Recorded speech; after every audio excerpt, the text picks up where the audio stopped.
नमस्कार दोस्तों, yes Haryana news में आपका स्वागत है। मैं अंकित शर्मा। आज गाँव रावलदेव में पहुँचा हूँ, जो कि चरखी दादरी जिले में पड़ता है। भाई गाँव-गाँव जाते हैं, गाँव की समस्याएँ हैं, वो आपके पक्ष में रखते हैं। आज भावी उम्मीदवार प्रदीप जी हैं, इनसे हम बातचीत करेंगे, इनसे पूछेंगे कि भाई इनका क्या उद्देश्य है और आपको दिवाली व भैया दूज की हार्दिक शुभकामनाएँ। प्रदीप जी, आपको और आपकी फैमिली को भैया दूज की और दिवाली की हार्दिक शुभकामनाएँ। सभी दर्शकों को, सभी मेरे गांव के ग्रामीण भाई बहन, माताएं, बुजुर्गों, मेरे पिता तुल्य सभी बुजुर्गों को मेरा नमस्कार है। और सबसे आशीर्वाद चाहूँगा और सबको दिवाली भैया दूज की हार्दिक शुभकामनाएं, हार्दिक बधाई। आपका त्यौहार अच्छे से जाए। जी। प्रदीप जी, आप राजनीति में क्यों आए हो और आ चुके हो, तो आपका क्या उद्देश्य है? ना तो मैं राजनीति में आया हूँ और ना मैं आना चाहता हूँ। मैं सिर्फ गांव की सेवा भाव चाहता हूँ। गांव के अंदर हालात कुछ इस तरह से चल रहे हैं कि मेरा गांव आज बहुत आगे होना था और बहुत पीछे है, क्योंकि हम सिटी के सबसे टच में रहते हैं। तो सभी तरह की जो बातें हैं, गांव को समझाना है, गांव को आगे लेके जाना है, गांव का भाईचारा बढ़ाना है। इसको मैं राजनीति नहीं मानता। राजनीति के लिए वक्त है, सोचेंगे। अब तो सिर्फ सेवा भाव है, बिना पक्षपात और बिना किसी द्वेष भावना के इलेक्शन लड़ना है और आगे जाके बिना किसी पक्षपात के ही गांव का विकास करना है। बहुत सी समस्याएं हैं गांव की। क्या-क्या समस्या है प्रदीप जी? गांव में सबसे बड़ी समस्या तो मेरे गांव में है, जो हमारे गांव का जो गंदा पानी है, सीवरेज की समस्या। तो जल भराव की समस्या है, उसके ऊपर आपका क्या एक्शन रहेगा? सबसे पहले इस समस्या का निदान हम सरकार के द्वारा करवाएंगे। जब हम दादरी सिटी के को पानी देते हैं, हमारे यहाँ से पानी होके जाता है उनका, हम उनका पानी भी एक ही नहर से आता है और हमारा भी एक ही नहर से आता है।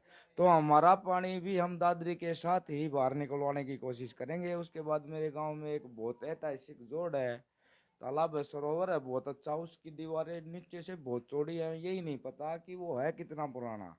उसकी इतिहास की खोज करवाने का काम करेंगे। मेरे गांव के अंदर पीने के पानी की बहुत समस्याएं हैं। कई घरों के अंदर सीवरेज की समस्या हो रही है कि जो पानी की वो होती है लाइन, उसके अंदर लीकेज है और वो नालियों के अंदर कहीं लीकेज है, पता नहीं कर रहे। वो गंदा पानी तक आता है पानी में, बिल्कुल नाली का। फिर पूरा वो भी नहीं आता। बहुत ज़्यादा समस्या है मेरे गांव के अंदर पीने के पानी की। उसका निदान करेंगे, उसको तुरंत प्रभाव से करेंगे। जैसे स्ट्रीट लाइट की भी समस्या है, जो गलियों में लाइटें होती है, उसकी समस्या है, तो उसके ऊपर आपका क्या एक्शन रहेगा? जो स्ट्रीट लाइट की समस्याएं हैं, उसको मैं शहरीकरण पे लेके जाऊंगा और लाइटों को बहुत अच्छे से, जैसे कि शहरों में लाइटें होती हैं, इस तरह से मेरे गांव में जगमगाएंगी, अगर गांव मुझे मौका देगा तो। जी, आपके गाँव में कैमरे की भी सुविधा नहीं है, जैसे क्राइम की दुनिया चल रही है और बच्चे किडनैप हो जाते हैं, ऐसी कुछ दुर्घटना होती हैं, तो कैमरा बहुत ज़रूरी होता है, तो उसके ऊपर आपका क्या एक्शन रहेगा? नहीं, क्राइम वाली तो मेरे गांव में ऐसी कोई बात है नहीं ना। ये दुर्घटना, वैसे कैमरे लगे हुए हैं, कुछ लोगों ने अपने पर्सनल लगवाए हुए हैं, लेकिन शहरीकरण पे ही ये काम भी अपनी कमेटी बना के आगे से सरकार से योजना ला के जो भी काम होगा, मैं गांव को शहरीकरण पे लेके जाऊंगा और ग्राम पंचायत ही रखेंगे हम ग्राम पंचायत को, लेकिन विकास शहरीकरण पे करवाएंगे। मेरे अंदर शहरीकरण पे बहुत सी काम हो सकते हैं, जिसे खुद पंचायत अपने सर्वसम्मति सहमति से भी करवा सकती है। एक कमेटी बना के वो भी करवा सकते हैं। जैसे कि डस्टबिन की समस्या है, ज़्यादा बड़ा कोई बजट नहीं है इसका, ठीक है। एक अगर कोई अच्छा आदमी जाके समझा के गांव को अच्छे से कि भाई एक घर से 10-10 रुपए दे दो, तो भी वो काम हो सकता है, लेकिन उसकी तरफ कोई ध्यान ही नहीं देता। तो बिल्कुल। ऐसी छोटी छोटी समस्याओं को खत्म किया जाएगा। वाई-फाई की सुविधा नहीं है आपके गाँव में। हाँ, वाईफाई की सुविधा नहीं है। जैसे कि हमारे अंदर कोई ना कोई मेडिकल है, कोई और है, उसके अंदर वाईफाई लगाया जाएगा, वाईफाई की सुविधा करवाई जाएगी। जी, आपके गाँव में चिकित्सालय की भी समस्या है। बहुत ज़्यादा समस्या है चिकित्सालय की। हमारे गांव के अंदर छोटी सी डिस्पेंसरी दी हुई है और हमारा गांव जैसे खातीवास है, कमोद है, इधर जिंजर है, काफ़ी गांव से टच में है। अच्छी से फर्स्ट एड की सुविधा भी नहीं है। तो मेरी सोच ये होगी कि मैं कोशिश करूँगी गांव के अंदर एक मिनी हॉस्पिटल लेके आऊँ। उसकी बहुत ज़्यादा समस्या है, जैसे कि आगे जाम वगैरह हो जाता है, फाटक आ जाती है, तो डिलीवरी के लिए भी, लेडीज के लिए भी बहुत ज़्यादा समस्या है। इसका भी पूरा ध्यान दिया जाएगा और इस सुविधा को गांव के अंदर लेके आया जाएगा।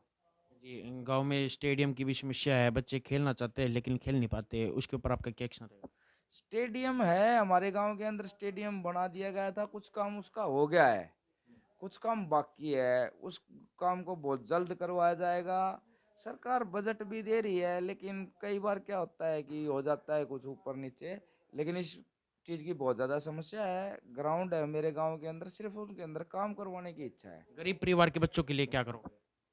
गरीब परिवार के बच्चों के लिए, जैसे कि कुछ बच्चे होते हैं गरीब परिवार के जो आगे बढ़ना चाहते हैं लेकिन पैसे की समस्या के लिए रुक जाते हैं, तो मैं मेरी योजना में किसी भी गरीब बच्चे को पैसे के लिए तो रुकने नहीं दूंगा। चाहे वो सरकार से दिलाओ, चाहे अपनी जेब से दो। आपके पक्ष में काफ़ी कैंडिडेट हैं, तो ग्रामीण वासी आप पर ही विश्वास क्यों करें? मैं सबका बेटा हूँ, सबका अपना हूँ, सबका विकास करूंगा, बिना पक्षपात करूंगा। विश्वास किया है इस गांव ने मेरे पे, पहले भी विश्वास किया है जब भी मुझे जरूरत पड़ी है, और इस गांव का मैंने सम्मान किया है हमेशा, और सम्मान करूंगा, और बिना पक्षपात के करूंगा। वोट के लिए क्या अपील करना चाहोगे आप? वोट के लिए मैं यही अपील करना चाहूंगा कि अब विकास की ओर बढ़ो, पक्षपात को छोड़ दो, और एक साथ जाओ उम्मीदवार। आप सबका, 36 बिरादरी का आपका अपना बेटा है, एक मौका दे दो। आपको कभी शिकायत का मौका आए तो मेरा कान पकड़ लियो, थारा बालक हूँ भाई, कदे अलग हो ही नहीं सकता। अंत में ग्रामीण वासियों से क्या कहना चाहोगे आप? अंत में ग्रामीण वासियों से ये कहना चाहूंगा कि मैं आपसे लोगों से आशीर्वाद की अपील करता हूँ, वोट की अपील करता हूँ, और एक मौका ये गांव, ये समाज मुझे दे, उसके बाद में मैं कभी भी आपको शिकायत का मौका नहीं दूंगा। एक ही मौका चाहिए मेरे को, उसके बाद गांव समाज अपने आप देख लेगा कि वो प्रदीप ने किया। समस्या है मेरे गांव के अंदर बहुत बड़ी, पोल्यूशन की। और ये पोल्यूशन भी इतना ज्यादा है कि बुजुर्गों को तो माँ की जानलेवा है बहुत ज्यादा। जी बिल्कुल।